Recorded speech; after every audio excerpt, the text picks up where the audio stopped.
নতুন সরকারের প্রথম বাজেট উচ্চাকাঙ্ক্ষা দিয়ে শুরু হচ্ছে বলে মনে করছেন অর্থনীতিবিদরা।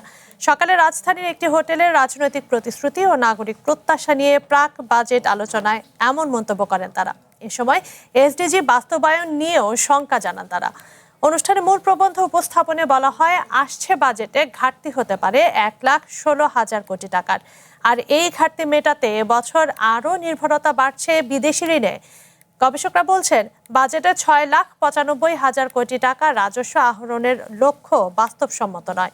এ সময় বাজেট ঘাটতি মেটাতে সরকারের আয় বাড়ানোর পরামর্শ দেন গবেষকরা। এজন্য ব্যক্তি খাতের করের আওতা বাড়ানো এবং নানা খাতে দেয়া কর অব্যাহতি বাতিলের পরামর্শ দেন আলোচকরা। এছাড়াও আসছে বাজেটে কালো টাকা সাদা করার সুযোগ না রাখার পরামর্শ দেওয়া হয়। পাশাপাশি সামাজিক নিরাপত্তার জোরদারে যেসব পরিবার ফ্যামিলি ও কৃষক কার্ডের আওতার বাইরে রয়ে গেছে তাদের যাচাই বাছাই করে দ্রুত এই সুবিধার আওতায় আনার তাগিদ দেয় সংগঠনটি।